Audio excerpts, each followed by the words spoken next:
absolute fireworks at the Pentagon this morning, where Defense Secretary Pete Hegseth went in on his former Fox News colleague, Jennifer Griffin. You got to watch this clip. Hegseth called a press conference for 8 a.m. to kind of discuss what's true, what's false, hit out at the media because he and the Trump administration, Donald Trump himself, have been taking great issue with the media coverage of what actually was destroyed or not destroyed in the Iranian nuclear facility strike last week on Saturday. So before we show the clip, remember, subscribe undercurrents.tv for the full premium experience of the show. You get the full versions of the interviews that we do with our great guests and all kinds of other awesome stuff from Unheard. Subscribe on YouTube, wherever you get your podcasts. Now let's turn it over to Secretary of Defense Pete Hegseth.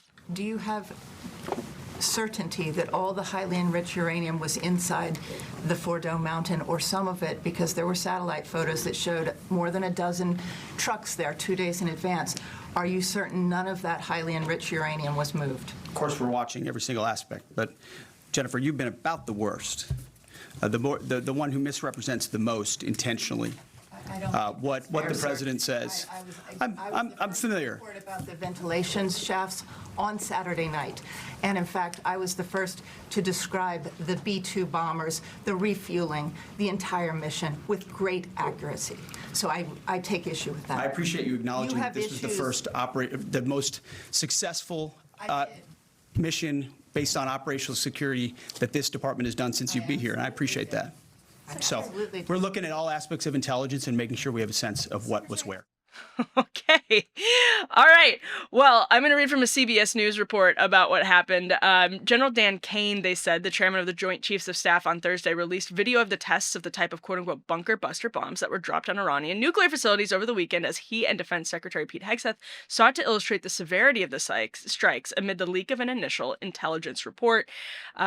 Kane showed the video of a massive bomb striking an underground target at the joint press conference with Hegseth, saying it was, quote, the culmination of over 15 years of development and testing. But Hegseth and Kane, CBS says, provided few new details about the impact of the strikes during the news conference. For his part, Hegseth devoted much of his remarks to the media, slamming its coverage of a leaked Defense Intelligence Agency report that said an initial assessment suggested the strikes had only set back Iran's nuclear program by months. Now, the Pentagon is saying those were considered to be a quote-unquote preliminary low-confidence assessment. This report acknowledges, Hegseth said, it's likely severe damage. Again, this is preliminary, leaked because someone had an agenda to try to muddy the waters and make it look like this historic strike wasn't successful. This is really important because what's at issue is whether Iran's nuclear program was set back by months or set back by years, with what the Trump administration was referring to as total obliteration. We've heard that from Marco Rubio. We've heard that from Pete Hegseth. We've heard that from Trump himself. We've heard something slightly different from the CIA director, John Ratcliffe, who posted a statement just yesterday saying that the strike, quote, severely damaged. That was the assessment that he referred to, said the strike, quote unquote, severely damaged. And this sounds like splitting hairs, but if you go back to 2003 and you look at, in 2002, you look at some of the reporting that led up to the Iraq War, it's actually really critical to split hairs when you're a member of the public, especially a member of the media, and you're looking at the presentation of intelligence reports, the intelligence reports itself, but the presentation of those intelligence reports in the media and by public officials. So sometimes the media misrepresents intelligence reports. This is something that happened with the Russia collusion investigation and the Steele dossier until it was just published in full. Sometimes the media is misrepresenting reports. They don't see the whole report. They just go with whoever leaked it to them. You know it's newsworthy if you're a journalist, and so you'll leak it. Not me, of course. And thankfully I don't do a ton of this type of national security reporting because you have to be so cautious and careful and guarded. But someone in the government leaks something that is absolutely newsworthy. So a journalist will say, I got to publish this. But the source is like, well, obviously I can't give you the full document. So it's hard to know exactly what the New York Times and CNN saw. Those are the two reports that the Trump administration is taking issue with, because they are saying that actually it was only set back months, that the nuclear program was only set back months, according to the report. Hegseth and Trump are saying that report itself acknowledged that it was likely, quote unquote, severe damage. That's the line that Ratcliffe used. So as I'm taking a step back and assessing all of this, it looks to me like the Trump administration is confident based on its own intelligence that there was severe damage. And if you just put 2 and 2 together and you look at the bunker busters, which is why they want to show these videos at the press conference, for example, then yeah, I mean, yes, severe damage, that is basic math. Like, that's just logic.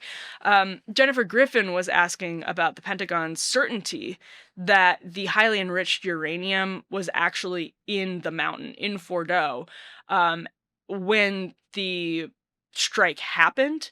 Hegseth then goes back to Griffin, as you saw, and says she's been about the worst, that she misrepresents the most intentionally. And again, these two worked together just a couple of months ago. So I took Hegseth's answer to Griffin there to mean that they actually aren't positive that uranium was moved.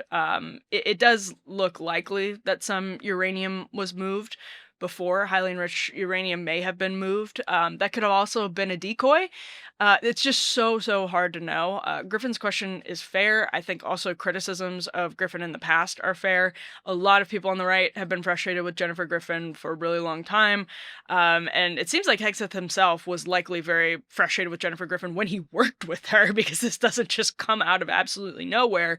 But she's asking a question that people are going to have to answer, and that people in the Trump administration are going to have to answer. And it actually just really is unfortunate, if you're a member of the broader public, to now have to think about what happened, what you might support in the future.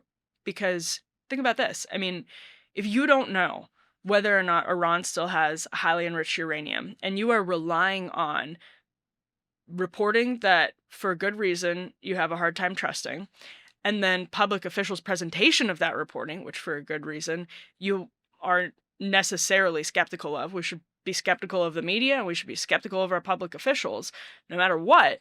You just be skeptical of power, period. You also have to take into consideration what are the motivations behind this? Are there people, for example, Mark Levin, who still really want to force Iran to some quote-unquote unconditional surrender, who, if there are remnants of enriched uranium, say this is the time, Iran is vulnerable, this is the time to take it all out.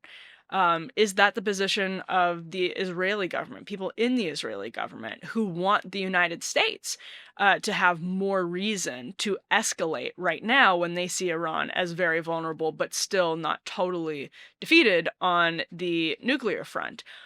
On the other hand, is it people that are trying to say the strike was unsuccessful, which would be a good reason to, for example, leak to Natasha Bertrand, somebody who was I think Glenn Greenwald referred to her once as the typhoid Nelly of disinformation. Like, she was just failed upwards throughout the Russia collusion news cycle, like 5-year news cycle, has been criticized even by people in the, like, quote-unquote mainstream media for her reporting on this. She's on the CNN stories byline about that leaked intelligence report, saying that it was only set back by months. The nuclear program was only set back by months and not years, according to that intelligence report that CNN reported on. So if Natasha Bertrand's on that byline, she takes a lot of leaks from people who do not like Donald Trump. So you could then say, are these leaks are they selective and not in context and not accurate because they're being pushed into the media by people who really don't like Trump and want to undermine Trump? Or is it people that are pushing things because they want Trump to escalate? It's just so unfortunate that we have to sort of sift through this muck in order to feel like we have some semblance of confidence in what's actually going on. And we don't right now. This is something that's going to develop over the course of days. So we're just going to have to let that play out, unfortunately. Where we are right now, I said this before, say it again. Looks like the administration doesn't know if the enriched uranium was moved, and it looks like their assessment is probably quote unquote severe damage. And that's logical. And obviously, if for the vast majority of America that wants Iran's nuclear program to be set back, that's a massive success for the Trump administration. We still don't know how long the ceasefire lasts. We still don't know if escalation is to come, and we still don't know what really happened in the nuclear program, if it was a matter of months or years. These are very, very important questions, and this isn't all over. It sort of feels like, this was ended with the ceasefire deal. Trump got everything, squared away. But I'm not even talking about in the long term. I'm talking about the near term. This can flare up really easily again soon. Obviously, we pray that it doesn't. But man, this is a tough one from the administration. Obviously, the president and Secretary Hegseth are irked that people are questioning the success of the mission. It's just sort of a question of the definition of success.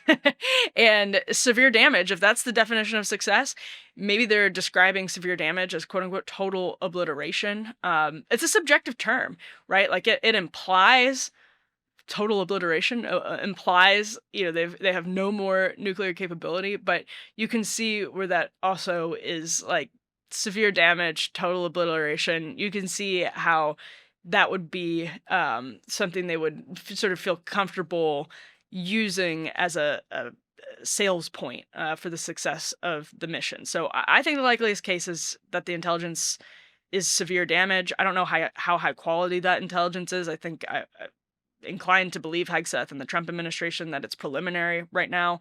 That was, again, is just sort of logical. So a lot more to come on this front. Thank you for tuning in. Appreciate it. Make sure to subscribe wherever you download your podcast. Subscribe on YouTube. And again, over at undercurrents.tv for all kinds of great stuff from Unheard, full premium version of the show. We'll see you back here soon with more.